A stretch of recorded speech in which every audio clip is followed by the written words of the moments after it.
With 22 days left of the 2025-2026 season, who do you think is going to make the playoffs?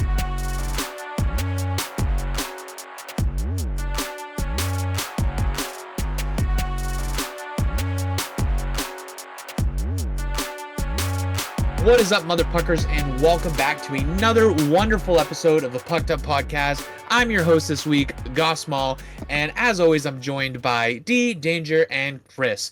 And boy, do we have a lot to talk about this week because we are getting close to the end of the season.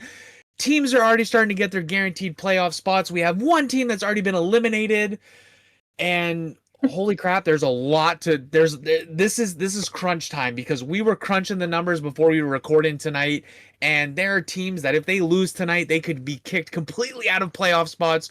So let's get into it. As always, we're going to start with Chris. What do you got for trivia this week, buddy? Well, my friends, we've got a few players at 100 points this season.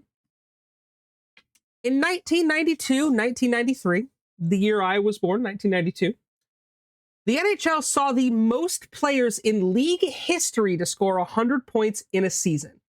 How many players had 100 points that year? Multiple choice. A, 16. B, 30. C, 21. D, 27. And I will award bonus points if you can name 5 players. Jesus. And actually, you will be able to. You will be able to name 5 players. What year Most likely. was it? I'm sorry. 1992, 1993. I'm seeing a year the ton of iconic names. North Stars left. Yeah, if it helps, the Penguins won the championship that year. Yeah, fuck you. What do you want? That's what the happened? Stanley Cup we don't speak about. Didn't you guys lose them in 91? Unspeakable Cup. I don't know if it was one of them. All right. Well, get your answers in down below. You heard No Chris. cheating. He gave you the answer. I'm gonna Google it. I But for did give you bonus the points, answer. Give us 5 out of 6 of the players. Well, 5 out Wait, of the however many. Okay. Didn't you say 5 out of 6 though? Did we trick the No. trickster again? No, No. because he Which was said it? 16, 6 was 30, not an answer. 27 or something. Okay. Yeah, missed so the the- the 22. options are 20, 16, 30, 21, 27. And I said you I can get swear- bonus points if you could name 5 players. Okay. I swear I thought he said 5 out of the 6 players. No. Nope, you're making things Okay. up again. So Hallucinating. no, we're gonna rewind to that. And then so the answer Chris is going to was- leave all of that in. I hope you I know. hope so. That's Yeah. not No, 100%. he's cutting it. Yeah, 100%. No, absolutely. Just leave it. All right. So, yeah, I'm gonna get that answer horribly wrong. I can't wait. It's gonna be a complete guess for Well, me. But Both I'll give you a little piece of hinting too. Both the number 1 and number 2 seasons for most 100-point seasons are options. Interesting. Okay. Okay. All right. I'm gonna have to stew on that. While we're stewing on that, D, what do you got about the PWHL? What's going on over there? I got so much stuff in the PWHL. Not really. I got a couple of updates. Number 1, actually, I'm going to start with, we got some player safety news. Unfortunately, we have seen the PWHL's Player Safety Committee announce that Minnesota Frost forward Peyton Anderson has been suspended for 1 game. Frost forward Britta Curl-Salam has been fined $250. Montreal Victoire defender Maggie Flaherty has been fined $250. And Boston Fleet forward, wow, that's a really tough sentence right there. Boston Fleet forward Lauren Gable has also been fined $250. The incident involving Anderson was an unpenalized illegal body check that occurred at 8:38 of the 3rd period in Sunday's game against the Sirens. They determined that Anderson took a poor angle of approach with her opponent in a vulnerable position. She exhibited no attempt to play the puck and delivered a hit with significant force that made some contact with the head of her opponent. This was in violation of rule blah blah blah blah blah. This was Anderson's first incident reviewed by the Player Safety Committee in her 19-game career. For the other ones, Curl Salami has been fined as a result of an unpenalized cross-checking incident that occurred at 13:49 of the third period in the game against New York. The Player Safety Committee determined that she raised her stick with both arms and struck her opponent while she was in a vulnerable position with a forceful cross-checking motion. This is in violation of rule blah blah blah. This is the fourth time that Britta has received supplemental discipline in her PWHL career, having previously been issued 2 one-game suspensions last season and a 1-game suspension during the playoffs as well. I was gonna say, as soon as I saw her name, I was like, hold on, Britta has been suspended at She's been least a 2 lot. times. She is Britta, the we love Tom you. Wilson. Girl, chill the fuck out. Yeah, 100%. Flaherty has been fined as a result of an illegal body check that occurred at 7:35 of the third period in Sunday's game against Boston that resulted in a major penalty and a game misconduct pursuant with rule blah blah blah blah blah and blah blah blah blah blah. The Player Safety Committee determined that Flaherty delivered a forceful hit with speed and opposite directional force while her opponent was in a vulnerable position instead of making a play on the puck and delivering a hit with parallel positioning. This is the second incident of supplemental discipline in Flaherty's career, with the first resulting in a 2-game suspension from last season. Lastly, Lauren Gable has been fined as a result of her unpenalized actions following the hit delivered by Flaherty during a gathering that occurred at the front of the Boston bench. So a fight, we can call it that. The Player Safety Committee determined that Gable, who was standing at her bench off the ice, reached out and pushed an opponent on the ice while the officials were attempting to de-escalate the altercation. Yeah. I say attempting because clearly they didn't do a good job. You can't. This you violates can't do that. rule blah blah blah, and this was her first incident as reviewed by the Player Safety Committee. So I would just like to say, it sounds like all of these incidents went unchecked, unpenalized, whatever during the game. Maybe your officials need some retraining because that many incidents in a single fucking game, my guy. Yeah. We need to get it together. Somebody needs to Figure sort it it the fuck out. So, holy shit. And yeah, like, again, I get it with the Gable thing, but like, you're gonna get any time you make any sort of aggressive attempt while on the bench or you leave the bench, you are getting fucking fined and you are getting the hammer anytime that happens. We've seen it. What was it, a preseason game where like 5 NHL players left the bench? Yeah.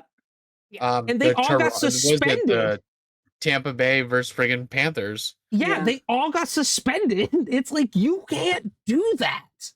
It's a pretty known thing. I mean, it says it right in rule blah blah blah. It's in plain English. And that is rule such blah blah an blah. important rule too. Rule blah blah blah. But it's like, I get it. Heat of the moment, shit happens. But it's like, all these ladies, especially 100%. Britta, you want a gold medal this year. Jesus, like, fuck. Especially Britta, you won a gold medal this year, and now you're having your 4th fucking like disciplinary action, and the league's only been around 3 years. Like, let's settle down. Yeah. And then we do have some other exciting news that dropped the day after we recorded our last podcast. Motherfuckers. They always, it's always the way it is. do that shit. It always. PWHL, you got to call us first, babes. Just call us. Let us know. We would have done an emergency. We won't break the news Break the before news. you do. Like we can delay the release of our podcast. We literally would have done an emergency pod. Like, this is would have done vital that. information. Yeah. Anyway, so it was announced that Ion will be providing live coverage of the finals of the PWHL finals beginning in May. So once again, in the US, we will have nationally televised women's hockey final games. This is the first time that is happening. So we spent a lot of time talking about it last episode about how cool that was for them to do the first nationally televised game, just a regular season game. It is infinitely cooler that we're finally getting some Stanley Cup finals. And I so want to push, and let's set a challenge to the PWHL. Let's get all of the Walter Cup Championship playoff games televised next year. It's not enough for us to just get the final round of playoff hockey for women. I want to see it all. I want to see it all on television, on network television, right? Give it to us. Give it to me. Please, Yes. please, please. Give it to me, But that is baby. very good. Oh, we went clearly I went different directions with Offspring, that. and I don't know where you went. Give it to me, baby. Yeah, see? Danger knew where I was going. Yeah. I got in so much trouble for having that CD when I was 13 years old. What a That's banger fair. of a CD. Also, shout out to the Oh my God, Offspring, it's so who good. have massive so good. collaborations And with the mind Anaheim you- Ducks. Oh, nice. Big hockey Mind fans. you, it also is like PG-13 like rated for whatever CDs were rated back then, right? Like I was old enough to buy it. I bought it at Sam Goody. My dad got mad. You My can't mom's have like, this dude, rock chill the music. fuck out. It's fine. That's so funny. He's So probably yes, just that is editing. our news coming out of the PWHL. Well, For so it's right now. crazy that their season ends on, just so you guys, the viewers listening, the PWHL season ends on Saturday, April 25th, and then they go into playoffs, which Mhm. would be in May, as Dee said earlier. So Yes. it has been a hot minute since we've had tragic, sad news that we've had to discuss, report on, and talk about here. But unfortunately, there was a major event that did happen over the last week. Danger, I'm going to pass it over to you because this one hits close to home. What happened? What's going on with that? Well, uh, for anybody that's been following the news over the last 48 hours, you know, our community, the Minnesota Wild family, was hit by a tragedy that's genuinely difficult to put into words. Jessie Pierce, a woman who has been a fixture in our press box for over a decade, was lost this past Saturday, but the heartbreak doesn't stop there. Jessie died in a house fire in White Bear Lake, Minnesota, along with her 3 young kids, Hudson, Caden, and Avery, and the family dog. For those of us who follow the team closely, Jessie wasn't just a byline on NHL.com or a voice on the Bar Down Beauties podcast. She was one of us. She grew up here. She lived and breathed Minnesota hockey. Bill Guerin spoke to the media about it recently, and you could hear the weight in his voice. He called her a ray of sunshine. He talked about how it doesn't matter if you're a player, a coach, a member of the media. In this world, we're all in it together. And right now, that together feels very heavy. The details coming out of the independent and local reports are just devastating. The fire broke out early Saturday morning, about 5:30, if I remember correctly. Neighbors saw the flames coming from the roof. Jessie's husband, Mike, was out of town on a business trip at the time. And I can't even begin to wrap my head around that phone call that he had to receive. There is a lovely photo circulating, one of the last ones Jessie posted. It's a picture of her kids getting ice cream at a local stand just the day before. They looked so happy, and they look like good Minnesota kids on a normal Friday. Jared Spurgeon mentioned that Jessie was the kind of person who brought light to the room. She was known as for being everyone's friend. Even when it was freezing in the arena, she'd be there in the press box, wrapped in a blanket, but always ready with a smile and a question about how you were doing, not just how the game was going. She even used to bring her kids to practice sometimes when they were babies. She balanced being a dedicated professional with being a mother who clearly loved her children more than anything. We call this the state of hockey because of the passion we have for the sport. But it's moments like this that remind us why that title matters. It's because of the community. When one of our own is hurting, when a family is taken from us like this, the game stops. The Wild returned to practice on Monday, but you could tell the heart of the team was somewhere else. Captain Jared Spurgeon said it best. It's something you just don't believe can happen, and it's so hard to wrap your mind around. As a fan, I find myself left sitting here thinking about Mike, thinking about the grandparents, the friends, and the colleagues who lost a teammate. There is a GoFundMe set up to help the family, and if you have the means, please look it up. But mostly, I just wanted to take a moment to acknowledge Jessie. She told her story of wanting to be a hockey writer since she was 18, and she got to live that dream. She was kind, compassionate, and she made our hockey world a better place just by being in it. Please keep the Pierce and Heinrich families in your thoughts tonight and always. Hug your people a little bit tighter. We still have a lot to talk about in this episode, but I'd like to just take a moment to say, Jessie, thank you. I had the opportunity several times to meet Jessie. She was a beautiful soul. You could see that just by watching her or talking to her. So Jessie, rest in peace. And Hudson, Caden, and Avery, just rest in peace. I think it's moments like this when we talk about this stuff, right? Obviously, the last big tragedy we really had was the Goudreau boys, and Yeah. it's it's times like this that we always talk about hockey fans. The hockey community is a family, and while none of us are primary teams are the Minnesota Wild, we all mourn with the Wild community and Minnesota because we all love the sport, and this all means something to us. It's a silly game, but it's important to us, and Yeah. when we lose someone, when we lose one of ours, it hits everybody. So very well said. And I mean, for you, I know you have mentioned, getting to talk to her a couple times, and Yeah. it's just it's sad. It's so sad. I do love, just to mention this, because I think it was a really cool thing that I think the team did it first, where right outside the locker room they had, and honestly, it was probably Zuccarello's stick because he's got the longest one in the team, and then 3 shorter sticks outside the door to the locker room. And then families across Minnesota started leaving sticks outside their front doors for the family. So I just thought that was a really cool tribute to them.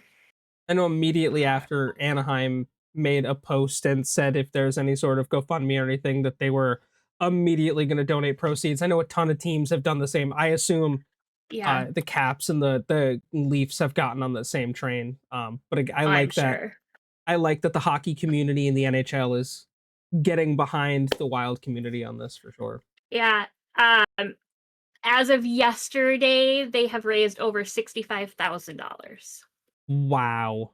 That does not Which surprise is me one bit. crazy I mean, this happened Saturday. It broke Sunday. Mhm. But yeah, that's huge. But This yeah, is just a great person. So it's a reminder that things can change quickly. So don't let small things, don't carry things that you don't need to, that don't matter. That may not matter tomorrow, you know. Mhm. You only get one chance. oh wait. Sorry. Update. It's now over $200,000. Again, That doesn't surprises surprise me fantastic. either. Yeah, that's amazing. That's incredible. Yeah, Columbus, Blue Jackets, the Wild, obviously, the NHL Players Association, the Professional Hockey Writers Association, and NHL.com staff That's incredible. have all donated. I mean, many, many more, but that was kind of what was summarized here. And her kids were 8, 6, and 4. Yeah. So I can't imagine because my kids are 8 and 7. So Yeah. There's a saying in the racing community, and obviously you guys know my ties to the racing community, is for today we race, but we race with those we've lost on our sleeves and those that we will never leave behind. And today, Jessie and her family, we lace up our skates to hit the ice with those that we remember and that we will never leave behind because they've paved the way. Sure. Whether it's playing or just it being a part of it, we're all a part of this train. So the racing community has lost some people, but I think that was a good, hey, this just applies here too because it's just as much of a community. Right. And I think it's also a good time to remind ourselves of the importance of fire safety. Make sure all of your smoke detectors and carbon monoxide detectors have batteries in them or are wired properly so that they're working. Your smoke detectors are supposed to be replaced every like 10 years or something, regardless of whether or Yeah. not your batteries are good, just because that way the tech is always up to current standards and also it doesn't have an opportunity to fail because of its age. Yeah. Make sure that you are like we had in my area had a gas explosion that blew up an entire house, and luckily both people were able to escape without Mhm. life-ending injury. But make sure that you are checking your gas stuff regularly, that there are no leaks. Make sure Carbon you have monoxide like a fire detectors. blanket Yeah, in your big time. house. And There's a bunch of fire safety stuff. If you have a Yeah. kitchen, you should have a fire extinguisher in your kitchen. Correct. I was just You know going what to I mean? say, Like, have a fire extinguisher. And I know Danger and Yeah. I both coming from myself being a former firefighter and us being firefighter kids. If you have a fire extinguisher, please bring it to your local fire departments to have it inspected. Make sure you keep Mhm. up to date with that. Make sure you constantly have new ones in rotation if it is out of sync or out of time. Please do that, because you Yep. don't understand how just those little things could prevent any sort of issue like this. And make So sure you know how to And use it have too. many, like Yes. throughout your house. Have quite a few. Have We it have have the 3 special here. kitchen ones, like that can Grease save fires your and life. stuff. Like Yeah. Yeah, yeah, electrical fires. Yeah, And make sure you know how to use it, because fire extinguishers do not all work the same. So just because you've seen No. a fire extinguisher does not mean that you have seen them all. So make sure you know how to Yeah. use the ones that you personally own. and I don't know about you guys, but I know my local fire department's always willing to do. They do classes on this stuff, and Mhm. they are always willing to work with the community to learn better fire safety. So just please be vigilant of that stuff. It may Mhm. sound like oh yeah, I don't want to change my battery. You never know when that smoke detector battery is going to need to be good. You never know where you're going to Yep. need it. And like I get it. Smoke detectors are annoying as fuck when you're cooking, and that's the last thing you want to Yeah. hear. But man, when you need them, Yeah. you need them. You need them. And Mhm. so, Mhm. if you do take the batteries out while you're cooking something that is going to set it off, please put them back in. Yeah. Oh. We haven't had a heavy segment in a while. I know. No, I made it through without tearing up too bad, though. So Hey, props to now you. we got to change the subject.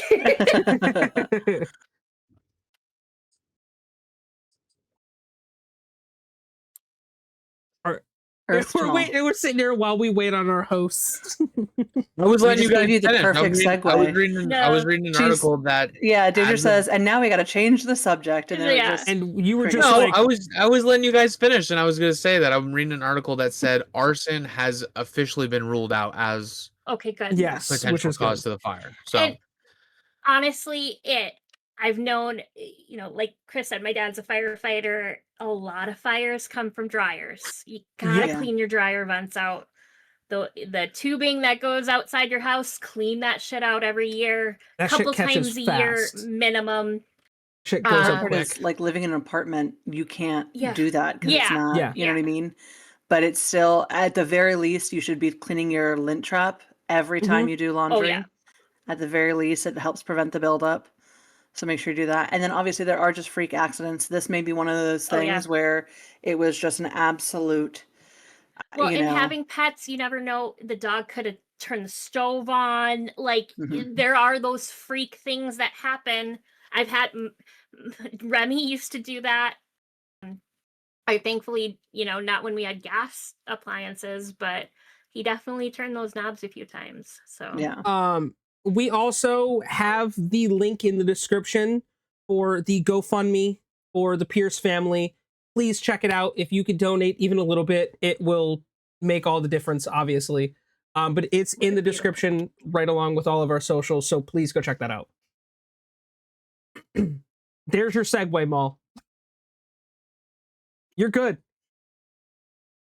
100%, we're good. 100%. We're waiting on you, pal. All right. Well, from sad news to, I think, a lot better news. We're going Sad to news the for some complete- teams. Well, Yeah, I one know. team, but we're going to the other. Well, and it's not just one team; it's one Mhm. conference that's kind of hogging all the glory right now. As I said in the intro, we have some teams that have gotten their coveted X's, and we have some other teams that have gotten the coveted boot. Chris, what do you have for updates on the playoffs? Well, if you guys checked out Monday's episode of the Weekend Whistle, Maul and I did talk about this, but I would love to get the girls' opinions on this, absolutely. Playoff positions. Obviously, we know the teams that are locked in pretty much your top three. The Atlantic right now, we've got Buffalo, Tampa Bay, and Montreal. The Metropolitan, currently, we have the Hurricanes, the Penguins, and the Blue Jackets. Western Conference, this one's pretty much been locked since Christmas. But the Colorado Avalanche, the Dallas Stars, the Minnesota Wild, the Pacific Division, Anaheim Ducks, Vegas Golden Knights, and Edmonton Oilers. But the exciting part right now is the wild card chase.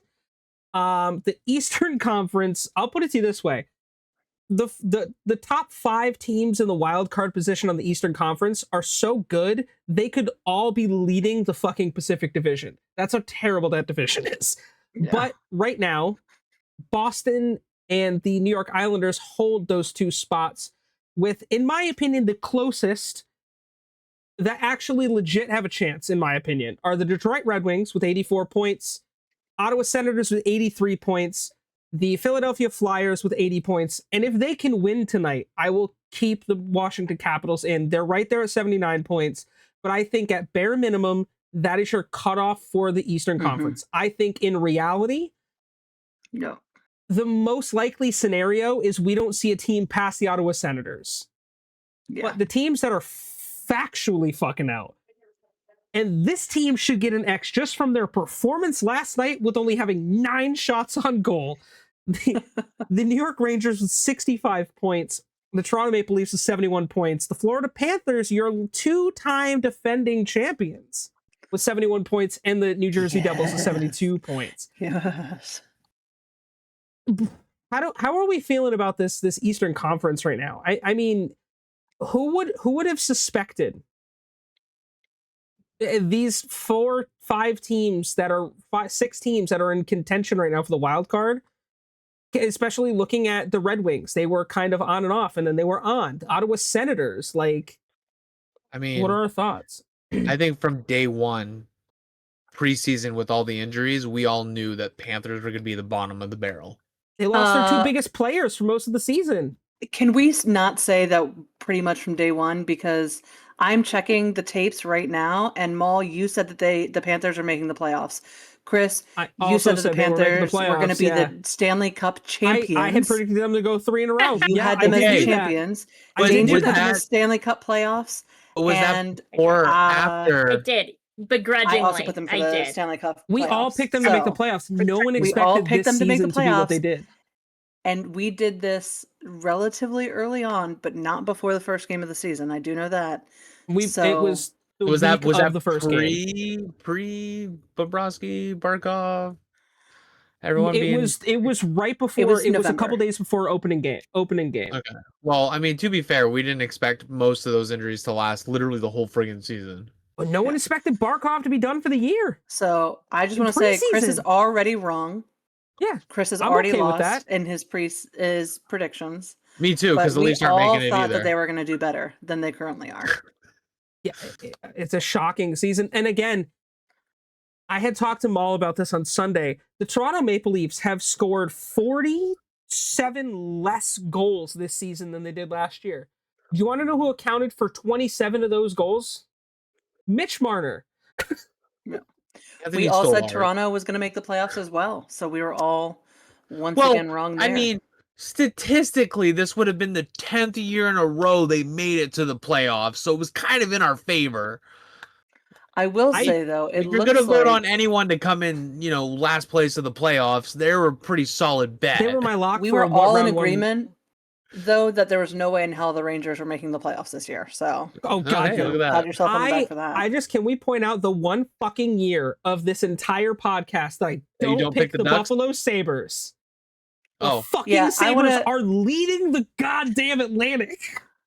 I do want to say that Chris did not put his own team into playoff contention. I did.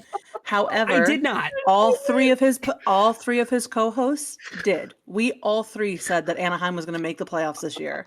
Chris is the only one, he is currently the biggest fucking loser. If we make the playoffs and we win this, if we win the Stanley Cup this year, I still win. Yeah. So. Well, yeah. Okay. I mean, I don't think you guys are going that far, but you never know. I don't know. Playoffs. I don't know, man. The Anything could Panthers a few happen. years ago made it from the second wild card team to the Stanley Cup Finals. So Yeah. anything's possible. Switching over to Do we want a refresh of who we said in each division? You guys said we were going to go to the playoffs so we can compare it to where we're at, since we're talking about that? We might as All well. right, so since we're talking about the Eastern Conference, I will stick with the Eastern Conference teams. Maul said that the Bruins, the Panthers, the Ottawa Senators, the Maple Leafs, the Blue Jackets, the Penguins, and the Capitals were all making the playoffs, and that Tampa Bay would win it all. For Tampa our Bay is a Eastern good Conference, shout. I'm not far Tampa Bay is off. a good shout. I'm they not could far still do off. it. I feel like I got a lot of those. The pretty close. So Yeah. Chris said once again the Florida Panthers are going to be champions, so he's already wrong there. He said that the Ottawa Senators were going to make it, the Lightning, the Leafs, the Devils, Flyers, Penguins, and Caps. So pretty on with a lot of it. Ottawa is a maybe. I got the Penguins. Caps is a maybe. Caps is a maybe. Well, they had such a great season last year. Yeah. But you were not expecting Carolina to make it, and here they are leading the charge in the Metro. Yeah. Killing it. Again, also the 1 year, if you go back the last 3 seasons, I've always picked the Sabres. This year I don't, and they fucking make a fool of me. Yeah. For Danger, she said that the Bruins, Panthers, Canadiens, Maple Leafs, Hurricanes, Devils, Flyers, and Caps would all make the playoffs this year. So Florida wrong, but hey, some of the others are right. And the Devils too. Where are the Devils again? The Devils are they're below me, so they might as well just call it a night at the golf courses. Not. And then lastly, I said, which we'll see. Bruins, Panthers, Lightning, Leafs, Canes, Jackets, Devils, and Caps. So 3 of those are already wrong. Well, 2.5 of those are already wrong, depending on how tonight goes. It'll be 3. But the rest are right on track. So we're all doing okay on the Eastern Conference, but we'll check in with the Western Conference here in a second. The only one I am proud of is the Penguins pick, because I felt like after the abysmal season they had last year, they had no choice to fucking bounce back. And they've had an amazing season. So that one, I'm just like, all right, I felt good about that pick. I had a friend that got so mad at me. I remember that. He was so unbelievably angry that I picked that. Nick, I bet you, I hope you're watching. How do you like me now, bitch? In the Western Conference, your current wildcard spot holders are the Utah Mammoth with 80 points and the Nashville Predators with 75. Your teams that are on the outside looking in, the LA Kings with 73, Seattle Kraken with 71, San Jose Sharks with 70, the Winnipeg Jets with 70. In my opinion, that's kind of where it stops.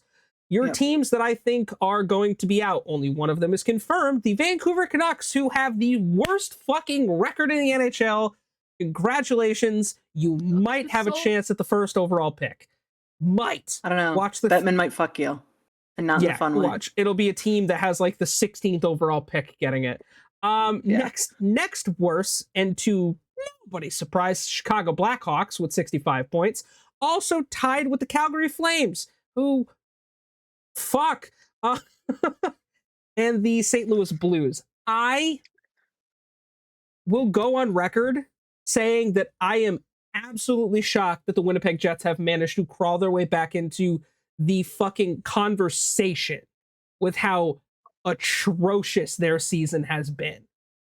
I am going to go on record and say that if somehow the Chicago Blackhawks get to fight for yet another generational talent by rigging the fucking draft lottery and getting the first pick again, I am going to riot. We're going to burn it all down. We're going to riot. We're going to riot. We are going to lead a protest in the streets. I'm going to email gbetman $ at NHL.com 80,000 times. He will be so overrun he won't be able to do his actual job. Gary Bettman, if the Blackhawks win again, I'm going to do like John C. Reilly, and I'm going to rub my nutsack on your drum set. Yeah, 100%. I just want to put that on the record about just how mad I'm going to be. Okay? Well, I feel like the Blackhawks are probably going to get there, even though they're going to win tonight because they're up 2-1. I feel like they're gonna get their boot. Well, look at the Yeah. Flames. The Flames traded away Mackenzie Weegar. They traded away Nazem Kadri. They traded away their best Choice. players. Oh, they're gonna Because get destroyed by the Kings they- tonight. they It's not knew. gonna, or yeah, they're gonna get So, they're kicked out too. I'm do just we want calling it. reminders of who you all said are going to make it in the Western Conference? Sure. Hell yeah. All right, starting with Maul. Maul, you predicted that Colorado, Dallas, Nashville, Winnipeg, Anaheim, Edmonton, LA, and Vegas would all make it to So the Stanley Cups. far, you've got So you're doing pretty well on the Western Yeah, Conference, you- Maul. I got 5. right now. Yeah. Hell yeah. The only one I got Very wrong was good. the Wild, who Yeah, you did not pick the Wild. no, Did you because pick- last did year you say last you year they did? were on, well, it's because they were on the cusp last year, and this year they've destroyed. So Yeah. Did he say Utah? Man. He uh did not say Utah. Okay. But I all right, have well, Utah's right Utah. now in control of that top wild card spot. So yeah. Yeah. So I got 5. I'll take that. Yeah. And he did say the Preds, who are in a wild card position right now in a So- wild card spot. right now. All right. For Chris, you said the Avs, the Stars, the Wild, the Preds, the Jets, the Oilers, the Kings, and the Knights. So you were pretty on with it. I think I Okay. accurately predicted what the fucking Central Division was going to look like. I mean, the Jets you were wrong on. Just And again, factually. they were amazing. They've been incorrect. amazing the last few years. This season, they just face They planted. just ate shit. I don't know what happened. And then the Kings too. You said the Kings, and obviously they're battling for a wild card slot they're now. 2 Anything points could out right happen. now. So we'll see. Danger, you said in the Western Conference, and I hope yours is right. Genuinely, I do. You said it was going to be the Avs, the Stars, the Mammoth, the Ducks, the Kings, the Sharks, and the Knights in playoff contention, and that your Minnesota Wild would win it all. So I hope that your prediction They is have accurate. the best They have gotta do it opportunity for that they've grandma, ever baby. had. Yeah. This is the best shot your team has ever had. I know it. Mhm. It's the 25th anniversary season. I think it's a perfect time to fucking do it, boys. Let's go. Ducks They won can their absolutely only do one it. when they changed Do it their for name, grandma. so it can happen. So the only one that you you got the Mammoth. They've got the first wild card spot right now, possibly. San Jose, they're currently still They're in the running, but hunt. It's not We shall looking good see. for them recently. and the Kings as well. They're in the hunt, but right now they could. So we'll see. All right, and lastly, the one that I hope is wrong, but is the one that I did. I said the Dallas Stars, the Minnesota Wild, the Nashville Predators, Winnipeg Jets, Anaheim Ducks, Vancouver Canucks, and Vegas Golden Knights were going to make the playoffs, and that the Edmonton Oilers would take it all. So I'm It's obviously very crazy wrong. I But picked you the didn't even last pick the place team. Avalanche. I did not. Because I thought based off how the Jets did last year, they were going to do really well, and the Avalanche was going to flop because they've been getting so close year after year after year that they were just going to like eat shit, and there's going to be some massive thing that happened, and so I was banking on reality becoming topsy turvy. I don't Do want we Edmonton to win. I would rather the Wild win. So Do we feel more strongly about the Colorado Avalanche after the wild card picking up Nazem Kadri, who was a big part of that team winning a Stanley Cup a couple years ago? Only that definitely adding to changes the some things. firepower. yeah, Your two goaltenders are having their career years. Scott Wedgwood Mhm. is, in my opinion, gonna win the fucking Vezina. Well, so here's the But thing. are Their they going to have goalie- the curse? right? That's the and question. Their goalies, but here's the thing though, their goalies are having career seasons. But since we've come back from like the winter break, like Christmas break, the Avs have slowed down. Yeah, I mean, we thought that they were going to be at 100 points like January. a month and a half ago Yeah. at latest, and Yeah. they just Yeah. broke it last week, right? Yeah. Well, you know who And hasn't in slowed that down though? It's time, Nathan McKinnon. Dallas has caught up. Who else has caught up? The Canes have caught up. Minnesota's not Minnesota far has off. caught up. Sabres. Tampa Bay is not far. Not Tampa Bay. Sabres are not far from them.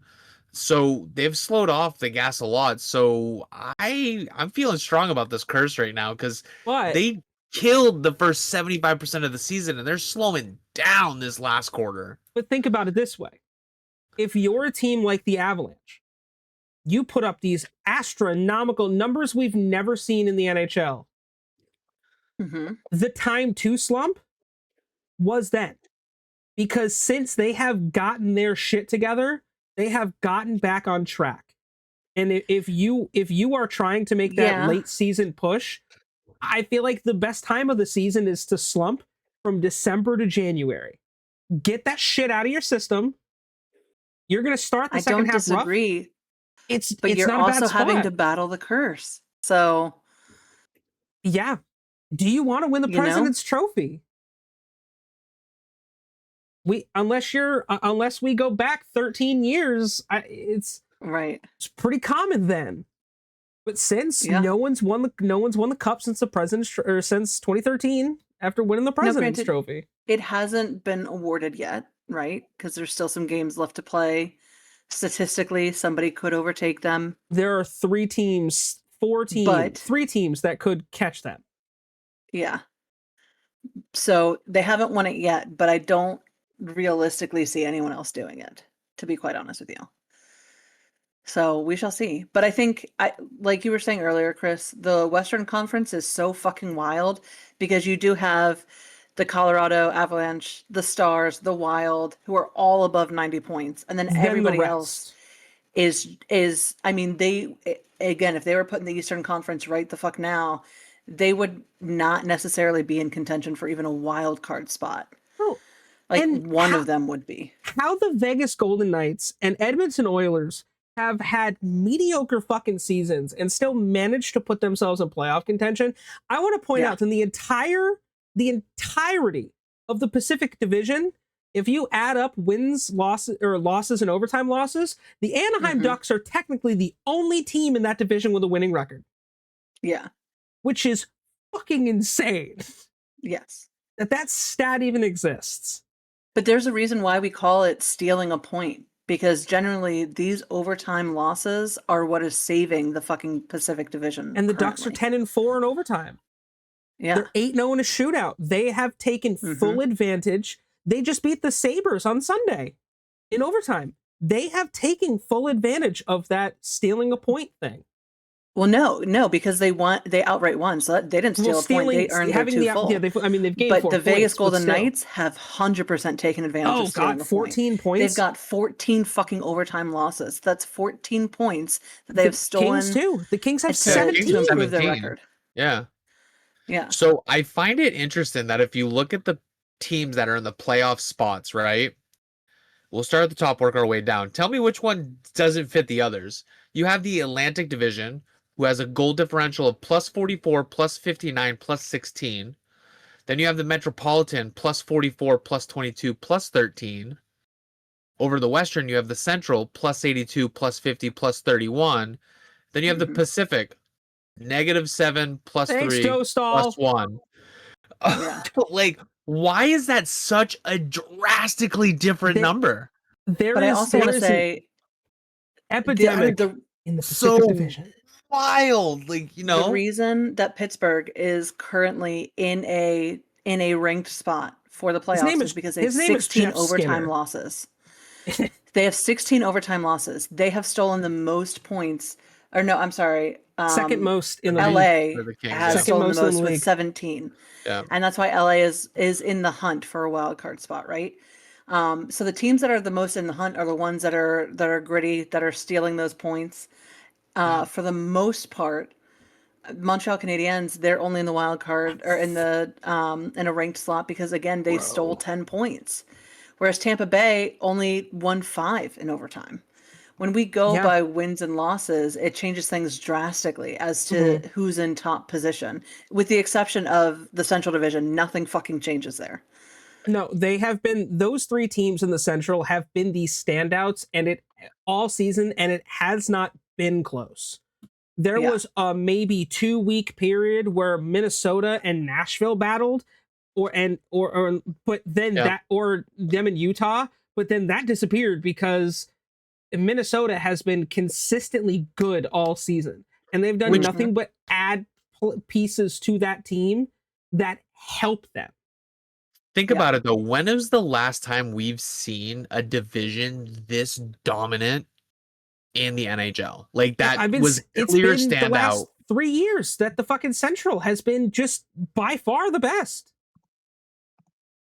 And it hasn't Like, even been a contest. disgusting. The And especially when level of, Winnipeg's on their shit, that's 4 unbelievably standout teams. yeah. Right now, look when you look at the wild card division, if the season were to end today, 5 teams from the Central Division would make the playoffs. Yeah. 5. Mm-hmm. Which is wild.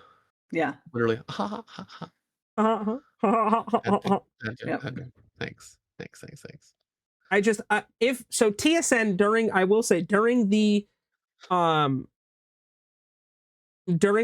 trade deadline coverage, TSN did their own mock draft lottery. They used the same algorithm, same system, everything that the NHL used. Do you want to know what their mock draft ended up with? Number 1 overall pick? The Toronto Maple Leafs. Well, boy, were they fucking wrong. We're gonna find out. We don't know. That is their mock draft that is their mock up this season. And if their prediction is correct, then the Leafs might win the first overall pick this year. Oh, Well, I'm sorry. I no. thought that was for winning the cup. I was like, there's no way that's for happening. winning. For Okay, they okay, did a okay. mock draft for Lottery. the I wasn't for the listening, draft evidently. lottery. Yeah. They Very clearly I'm they not not gonna paying say we attention. could use it, but I'm not their gonna algorithm. They are pretty high up the list right now. They would be probably 8th or 9th, which would be pretty close to the jump we saw obviously with the Islanders. be wonderful. Which, think of it this way. Mhm. If the draft happened the way it was supposed to and Gavin McKenna didn't go to the fucking didn't go to college, Gavin McKenna would have been picked by the New York Islanders instead of Matthew Schaefer. Yeah.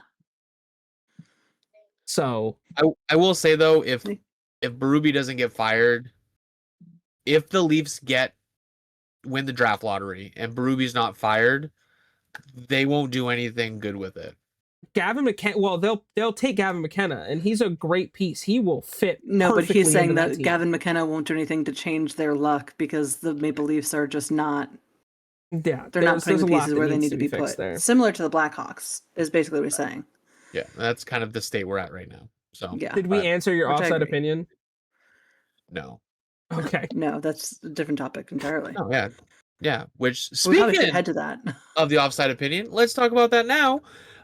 This kind of is a continuation of if you watched last week's episode with the hit for not Marshy, Austin Matthews. Goodness. And Gudis. It's kind of a continuation of that. But if you guys were watching the game last Friday of the Florida Panthers versus the Calgary Flames, there was a questionable hit by AJ Greer. It's on screen right now for you guys. Yeah, to Connor Zary. Here's the hit right here. We did talk about it a little bit on the weekend whistle because this was still development. But AJ Greer was given a 3-game suspension by Dops with on his hearing on Monday. And I guess my offside opinion this week is going to be with how blatantly intentional this was, and all 4 of us agree on it, if I'm not mistaken. Yeah. Why the hell did he only get a 3-game suspension when last week we got a 5-game for something that split our opinions? What do you guys think? I'll let the girls go first because you and I talked about it on Sunday, and I can just reiterate. So wait, why do we think that's so different? Is that the question? Do you guys agree with the ruling of 3 games suspension when Doofus got a 5-game suspension? Hey, that's my captain.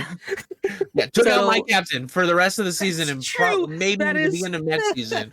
That is true. I have a quote from the NHL DOPS examiner, and they didn't give his name, but he said Greer delivered the 2-handed shove to Zachary's upper back, which caused him to fall onto the ice and slide into the wall dangerously.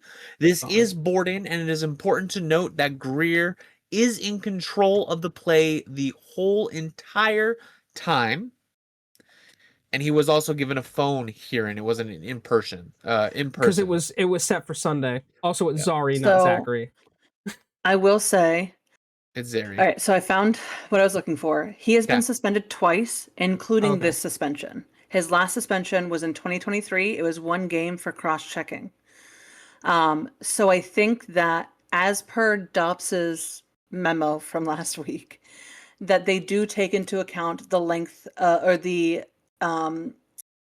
suspension history, the fine history, all of that when their disciplinary hearings, when they're doing that. So because of that, I think that is the only reason why it wasn't a 5-game, was because he does not have the suspension record that would push it to that. However, I think that the boarding was more intentional and more dangerous than the hit that Radko implemented, the knee thing. And so because of that, I do think it should have been 5.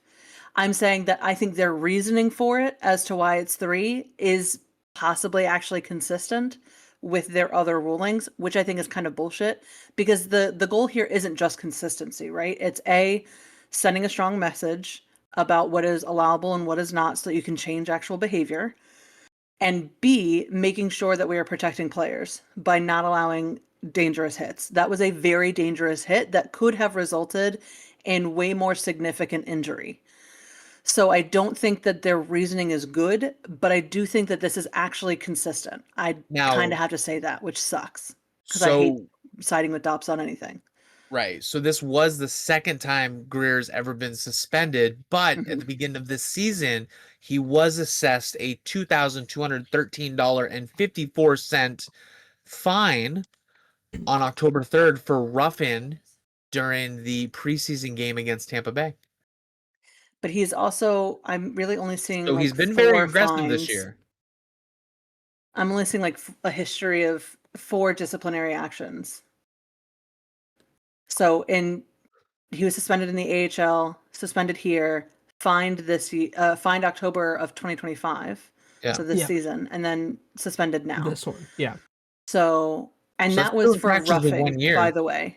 So that was slightly different than this, right? So I think what the fine was for is important. It was for roughing against Brandon Hagel. So that's why I'm like, I don't think that really plays into the disciplinary history the same way that it did for Gudas, right? Gudas has a much longer rap sheet, if we're going to call it that. And so I think that's why it was 5 games for him. And so again, if we're just measuring consistency, if they're going off of what they told us for the Gudas hit, it does ring as consistent. I just think that they need to change their protocols and how they're assessing these fines. Yeah. That's me. I'm done. No, I fully agree with you. Like, I think it was far too dangerous of a hit for it to not be the maximum allowed. Because you see him go down, and when he hits the boards, he immediately goes for his neck. Yeah.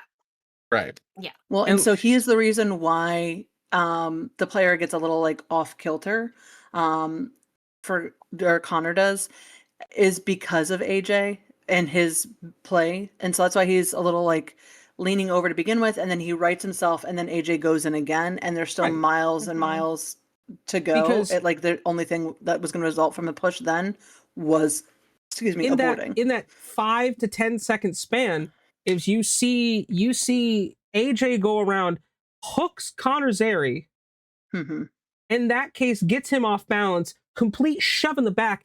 He was assessed a 2-minute minor for hooking, 5-minute major for boarding, and a 10-minute game misconduct. In a game, at that point, you were already losing 4-1. You have, at that point, you're halfway through the 3rd period. You've removed all chances of your team coming back because you've given up 7 minutes worth of penalty minutes. Oh, and in that case, in a 5-minute major, when it's not coincidental majors, that's full-time serve. Yeah. So like you're putting your team in a bigger hole. And Right. we have talked about it nauseum at this point. The absolutely egregious play of the Florida Panthers this season. They have been overly fucking aggressive. And it's been mind-blowing from a team that we all know they're nicknamed a bunch of jerks. Or no, they're the Rats. They're a bunch of rats. A bunch of jerks is the Hurricanes. But still, yeah, they're playing like a bunch of fucking rats. Yeah, 100%. And like, if you're gonna, and I agree. I agree with you, D, at that position of, yeah, they're being kind of consistent, but I think you need to take the severity of the action into play. I think he should have been suspended 5 games. I agree. Because- and again, I think, but the only 3 is consistent with what they've done for other hits of that severity so far this season. So I think that they just need to change their fucking standards. It's consistent, but they're wrong. Yeah, it's just it's so blatantly intentional, and then you see him look at him like, yeah, I did that. It's like, no, now you're gonna get your fucking ass whooped, and you should get your ass whooped. I feel like there's never going to be a right answer for this, because like a hit like that could have easily like ended the career. Yeah. You know, it like, has ended careers. Right. Well, that's what I'm saying is Nathan like that, Horton. like, right. That could have been an injury that would have injured or ruined Zari's career. Right. That would have been the end of it. So I think that the risk of the injury should also be taken into consideration. Like, had the injury gone to the extent of worst case scenario, but that's not part of their equation currently. But I feel like it should be. Because they only consider what did happen. Now, if it's like a freak accident, you know what I mean? Like one-time things, if you're like, how the hell did that even happen? Those are a little bit different. But if there's like a history of like, oh, when you do this, it leads to this statistically. But sometimes that can kind of be hard though, right? Because to an extent, that becomes a slippery slope in terms of what's the worst thing that could possibly happen, and we should judge based off of that. Because like with the hit on Radko, obviously the worst thing that could have happened is that he completely shattered his knee in a million different pieces. Again. Is that going to happen? No. The likelihood of that is significantly less than the injury he received. Right? Like a lot of these things, the worst possible injury is so statistically unlikely that it's not worth considering. And so you can't just say like what could have happened and we should judge based off of that. Like it could have been a really bad injury for sure.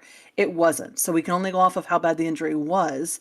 But I think that it's more standard to go off of how intentional did it appear? How forceful was it regardless of injury? Was it done with significant force? And they can fucking measure that. Like they can absolutely measure that. Way more than they could measure the ifs or possibilities of what could have happened had he turned this way or that way or whatever. It's hard too, because obviously what's the one thing we always talk about? The most dangerous play is a hit near the boards. Whether it's clean, whether it's dirty, whether it's intentional, whether incidental contact. How many times have we seen players lose an edge on a breakaway, slide into the boards and fucking break their ankle? Or fuck themselves up, right? Like it happens because you're moving at such a high rate of speed and you can't stop yourself on ice. So it's like immovable force, unstoppable object. Connor, like a lot of other players who have been in that similar situation, was helpless. He could not do anything about it. And I can agree with Maul, and there is no right answer because these are case by case situations, right? And that's what makes it hard. You can standardize it all you want, but it's like you should be measuring it based on severity. This was very clearly intentional, a very severe hit that, yes, it could have been bad, but we can't measure it off of what ifs. But I think the severity of this was absolutely worthy of a 5-game suspension. But I'm not George Peros, but apparently they let any motherfucking goon who played the NHL, Peros, I love you and your mustache, but brother, you should not be, I will say this again, you should not be in charge. But do we think those guys would be better? In the next version, NHL 27, whatever the fuck, that they should let us pretend to be DOPS in the season management? Be Department of Player get a little Safety. GM, yeah. Yes. Can we be George Peros?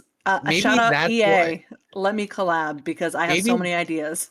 maybe that's why the NHL isn't allowed on the computer, because they know that the hockey fans would immediately They will mod that mod into the the game, shit out of Yeah. that. so that way you Be- could do Be it. dops. Dude, how much fun would that be though, to be It'd Dops? be so funny. In I'd be so That would be stressed. actually really cool. I I'd be actually would love scared. that. I'd be scared. Like, EA, give it to us, please. I'd be Yeah, dropping okay, 20 alright. game suspensions on players, being like, yeah, Dude. you want to learn? Here's your fucking Right? example. You were Exactly. You bet you won't do that again. So let us know what you guys think in the comments down below. Did Dops get it right, or did they not? You know what we think. What do you think? That's what we're here for. Are we? Yeah, right? That is, yeah. At That's least what we're here for. partially, Yeah. yeah. We care what you guys think. Let us know. Comments down below. Well, now it's time for Danger to tell us about what's going on with some, I guess, more injuries, fines, and suspensions, since we talked about a little bit of them. Just to touch on the amounts, because you know me and I like my numbers, right? So the AJ Greer suspension forfeits $13,281.25 of his salary. Which for And 3 I like games, that is so little in comparison to the other That's suspensions so we've seen small this It compared. season. really is. That's like one of the smallest for such a large number of games being forfeited. That's crazy. Yeah. And then just after recording our last podcast, Seth Jarvis of the Carolina Hurricanes was fined the maximum of $5,000 for high sticking Connor Garland. And Beckett, I'm going to say it wrong again because I'm going to say it how it looks, not how it's pronounced, according to Chris. Beckett Sinecki from the Anaheim Ducks. How is it actually said? It's Seneca. pronounced Beckett Seneca. Yeah. Still It sounds Sinecki is how it's spelled. You're not incorrect on yeah, that. Sinecki is how Phonetically, it's spelled. So, and I did my hooked on phonics for the week. Okay, so, but he was fined for the second time this season. Rookie, get your shit together. For diving and embellishment. He was fined $2,000. Yeah, bud, what you doing? Get your shit together, rookie. You're on the team Yeah. with 3 guys who are known for being badasses. Stop. Yeah, pretty much. But that's what we have for suspensions and fines. I do want to point out we're talking about scoreboards and how awful the Rangers were. We have 8 minutes 29 seconds left into the second period of the Hurricanes Canadiens game. The Canadiens are up 3-2. Hurricanes have 21 shots on goal. The Canadiens have 9. Ooh. Your goal to shot ratio is incredible, but dog, they are peppering in that. We are now up 2-0 with 2 power play goals. Yeah, And Zuki got the first one. And there was a Also, fight right away. Brock Some of these Faber's games- team picture is incredible. He looks like such a fucking nerd with those glasses. What? He looks like he belongs in Slapshot. Yes, he is one of the Hanson brothers for sure. Yeah. And he has his own line of glasses too. So anybody that needs glasses, check out his line. But It's incredible. yeah, he's a nerd. I love him What so a much. fucking nerd. He's my We favorite. love He's we my love favorite. Faber. He's so good. I love him so much. All right, so Chris, I'm going to pass it over to you to give us our obscure NHL player of the week. I'm kind of curious on who it is. Well, seeing as you stole my bit to start, here we go with everyone's favorite segment, the obscure NHL player of the week. Well, you guys know how Hello, I Kat. love draft statistics. So it's very fun for me. Well, our player is a very infamous player. Fans, you should know this, but it is the one, the only, Nail Yakupov. Nail Yakupov was born October 1993 in Russia. This left-handed right winger was drafted first overall in 2012 by the Edmonton Oilers. Fun fact. This man only played 350 career games in the NHL. with the Edmonton Oilers, the St. Louis Blues, and the Colorado Avalanche. In those 350 games, 62 goals, 74 assists, 190 penalty minutes. With his low performance, it is widely regarded, and I have said this to so many people when they ask who I think the worst drafted player is. Nail Yakupov is considered one of the biggest draft busts in NHL history, right up there with Rick DiPietro and so many others. He is famous for being so shit that he only played like 5 seasons in the NHL. He is still playing. He plays in the KHL currently, which is the Continental Hockey League, which is an international league with Russia, Belarus, Kazakhstan, and China. He has played over there for 312 games. He has 96 goals, 95 assists for the 175 penalty minutes in 55 career games in the playoffs. He has 10 goals, 12 assists. He has represented his country, Russia, in multiple tournaments, including the World Junior Championships in 2012 and 2013, where he won a silver and a bronze. He won the Gagarin Cup Championship, which is the championship trophy for the KHL. Man lifted the cup in 2021 and is still playing with Avangard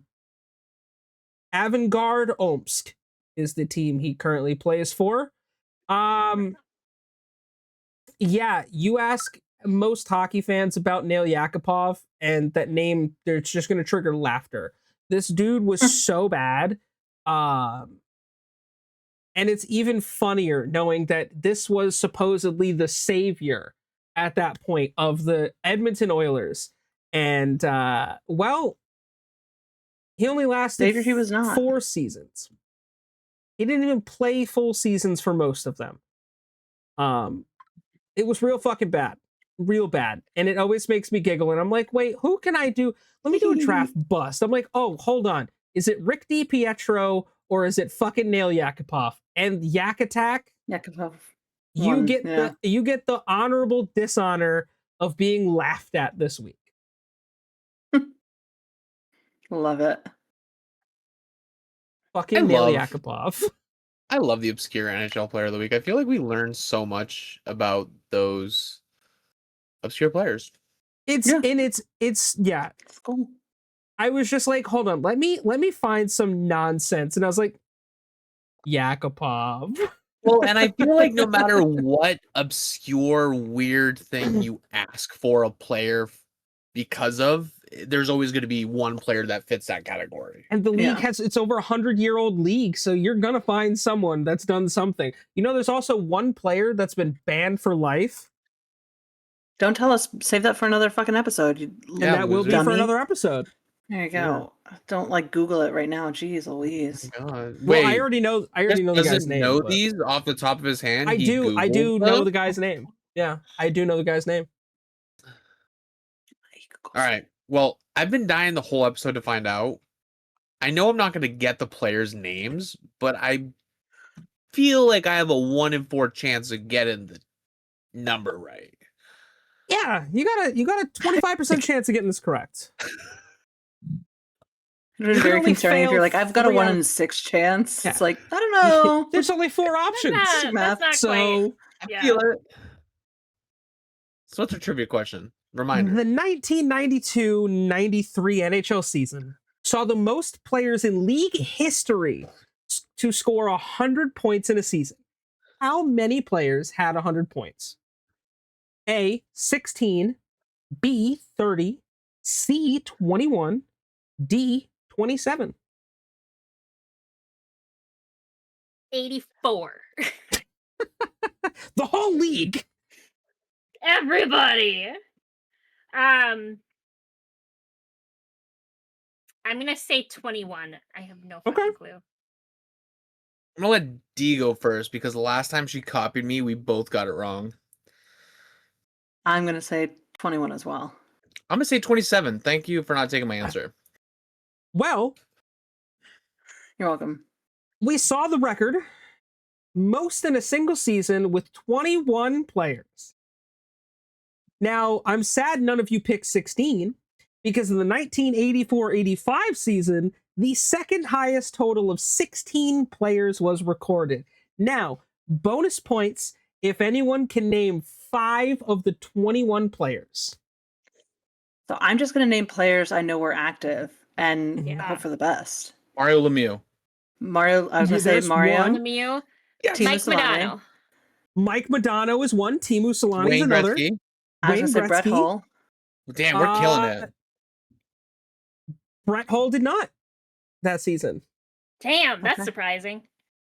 Matt Sundin. That's a good one. No. Alex damn Ovechkin. it. Adam Oates. Honestly, it feels like he's been playing for fucking He's a forever. baby. And that's If why I I said it. was 7, He's been was around that long. also 7. You I age say differently in Adam Oates. Russia. What'd you say? Adam Oates. Yes. Ooh. So, would you like to hear Who the did we 21 players? Yes. Yeah. What was the other player we missed since there was only 6 of them? There are, yeah, okay. The 21 players were Wait, Mario I just Lemieux. Googled it, and fuck you, I was right about Brett Hull. I want to put that on the record. You Googled it? Yeah, I Googled it when he was Jaeger. going to pull it up, and now Brett Hull had 101 points. Did he? He's not on my list here. He's on the one that I pulled up. So 92-93, right? 93, 94. 6, 7, 8. No, 92-93, because Chris was born in 92. He is not According on the list. to my 92, thing, 93 season. he had 54 goals and 47 assists, which does equal Okay. 101. Interesting. All right. Yeah. Well, the people on my list: Mario Lemieux, Pat LaFontaine, Adam Oates, Steve Yzerman, I should have guessed him. Timu Solani, Pierre Turgeon, Alexander McGinley, Doug Gilmore, Wayne Gretzky, Dale Howardchuk, Pavel Bure, Mark Recchi, Luke Robitaille, Gary Suter, Paul Housley, Mike Modano, Peter Nedved, Mark Messier, Ooh. Kevin Stevens, Joe Sakic, and Dino Cicerelli. So there are a bunch of players in there that are Hall of Famers. That it's like, Yeah, it's my list is different than insane. yours. Really? Yeah. So I have, Interesting. and I don't know which one's right, but I have Mario Lemieux, Pat LaFontaine, Adam Oates, Steve Yzerman, Timo Solani, Pierre Turgeon, Doug Gilmore, Alex Mogilny, Luke Robitaille, Mark Recchi, Matt Sundin, Kevin Stevens, Pavel Bure, Rick Tocchet, Jeremy Roenick, Craig Janney, Joe Sakic, Joe Juno. Sorry, there's a little accent above Joe, and now I'm questioning, do I know how to say the name Joe? That's Brett Hull, Theo Fleury, and Ron Francis. that's With very Dave interesting. Andreychuk being just held off at 99 points. Huh. Yep. Very Maybe interesting. We just found Yeah. our next offside opinion. Who is right? Well, mean- D is always right. Hate to break it to you, Except when Chris. she agrees with me. So True. I really. But yeah, isn't that insane? 21 players. But again, you look at those lists and you're listing off Hall of Yeah, Famers. Yeah. 100%. I recognize it's not every name just on that shocking list. to look at the names. Yeah. So Yeah. that is our trivia question this week. Did you get it right? Did you get it wrong? Or were you left in the dark like I was? Let us know in the comments down below. But that is a wrap to this week's episode. I want to thank you all for coming out and hanging out with us. From all of us here at the Pucked Up Podcast, we love you. We thank you for your support, and we will see you next week in the Face Off Circle. See you guys later.